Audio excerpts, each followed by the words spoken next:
প্রিয় শিক্ষার্থীবৃন্দ, আসসালামু আলাইকুম। আশা করি সবাই ভালো রয়েছো। আজকে আমরা যে বিষয়টি নিয়ে জানতে চাই তা অত্যন্ত ইন্টারেস্টিং একটি বিষয়, সেটি হচ্ছে হাইড্রা সম্পর্কে। আমরা জানি যে জীববিজ্ঞান ২য় পত্রে একটি গুরুত্বপূর্ণ চ্যাপ্টার হচ্ছে হাইড্রা। কিন্তু পড়ানোর সময় ক্লাসে প্রায় শিক্ষার্থীরা জিজ্ঞেস করে যে স্যার, হাইড্রা পড়ে কি লাভ? এই চ্যাপ্টারটি আমরা কেন পড়বো? তো এই প্রশ্নের সম্মুখীন প্রায়ই হতে হয় এবং আসলেই একটি জীববিজ্ঞানের যেকোনো একটি চ্যাপ্টার পড়ার আগে তার ইম্পর্টেন্স কি এবং সেটা কি কাজে লাগে, এই বিষয়ে যদি শিক্ষার্থীদের একটি সুস্পষ্ট সুন্দর ধারণা থাকে, তাহলে সে সেই সাবজেক্টটার প্রতি আসলেই ইন্টারেস্ট ফিল করে।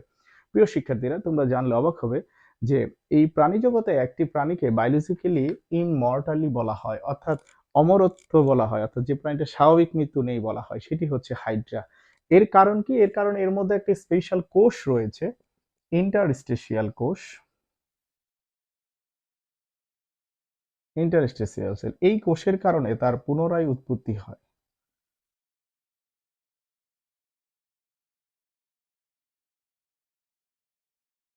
এই ইন্টারস্টেশিয়াল সেলের কারণে এর পুনরায় উৎপত্তি হয়। তো আব্রাহাম টেমলে তিনি প্রথম দেখান যে হাইড্রার মধ্যে পুনরায় উৎপত্তি রয়েছে এবং ক্যারোলাস লিনিয়াস এই হাইড্রা নামকরণ করেন।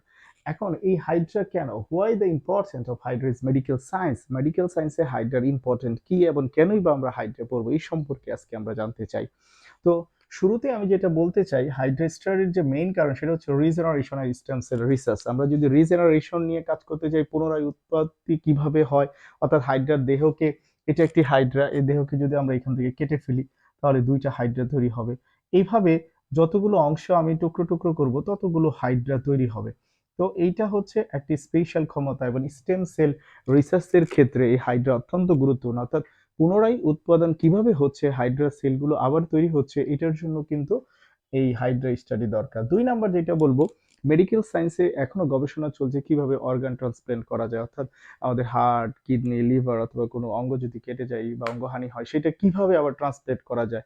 তো এই স্টাডির ক্ষেত্রে হাইড্রা কিন্তু একটি মডেল অর্গানিজম হিসেবে কাজ করে, অর্থাৎ অর্গান ট্রান্সপ্লান্টেশনের ক্ষেত্রে। এইজিং রিসার্চ, বায়োলজিক্যালি যেহেতু হাইড্রা হচ্ছে, আমরা জানি বায়োলজিক্যালি হাইড্রাকে আমরা ইনমর্টালি বলছি এবং হাইড্রার ক্ষেত্রে এটা নিয়ে গবেষণা হচ্ছে যে কিভাবে আমরা জানি যে আমাদের যে ক্রোমোসোমের টেলোমিয়ার, সেই টেলোমিয়ারে যদি ক্ষয় রোধ করতে পারি তাহলে সেক্ষেত্রে আমরাও কিন্তু ইয়ং থাকবো। তো হাইড্রার ক্ষেত্রে কিভাবে সেই এইজিং রিসার্চ আমাদের হাইড্রার এই যে অমরত্ব, সেটা কিন্তু আমাদের এইজিং রিসার্চের ক্ষেত্রে গুরুত্বপূর্ণ ভূমিকা পালন করবে। ক্যান্সার রিসার্চ, আমরা জানি যে হাইড্রা খুব দ্রুত বংশ বিস্তার করতে পারে, কিন্তু সে কিন্তু খুবই নিয়ন্ত্রিত উপায়ে সেইটাকে কন্ট্রোল করতে পারে। আমরা জানি ক্যান্সার কাকে বলে, যখন অনিয়ন্ত্রিত মাইটোসিস হয়, টিউমার হয়, পরবর্তীতে সেটা ক্যান্সারে রূপান্তরিত হয়। অর্থাৎ ক্যান্সার মানে হচ্ছে অনিয়ন্ত্রিত কোষ বিভাজন। হাইড্রার দেহে কিন্তু কোষ বিভাজন অত্যন্ত দ্রুত হয়, কিন্তু সেটা হাইড্রা খুবই সুপরিকল্পিতভাবে নিয়ন্ত্রণ করতে পারে। এইখান থেকে কিন্তু আমরা ক্যান্সারের যে রিসার্চ সেটা কিন্তু করতে পারি।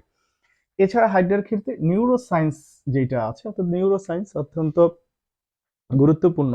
যে হাইড্রার যে নার্ভাস সিস্টেম সেটা অত্যন্ত সরল, যেটা আমাদেরকে পরবর্তীতে এই নার্ভ স্টাডি ক্ষেত্রে সহায়তা করতে পারে এবং আমাদের যে কোষের যে স্থায়িত্ব, অর্থাৎ অ্যালজাইমার, হান্টিংটন, পার্কিনসন ডিজিজের ক্ষেত্রে, নিউরো ডিজিজগুলোর ক্ষেত্রে কিন্তু হাইড্রা একটি গুরুত্বপূর্ণ ভূমিকা পালন করতে পারে।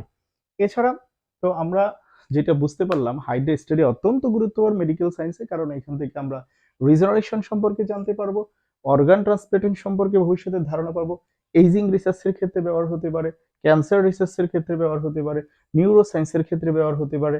তো সব মিলিয়ে হাইড্রা অত্যন্ত গুরুত্বপূর্ণ একটি চ্যাপ্টার, শুধু আমাদের পরীক্ষায় মার্কের জন্যই নয়, ভবিষ্যতে মেডিকেল সায়েন্সের জন্য বিজ্ঞানীরা ধারণা করছে হাইড্রা একটি মডেল অর্গানিজম। তাই আমাদের এই হাইড্রা সম্পর্কে একটি সুস্পষ্ট ধারণা থাকা দরকার।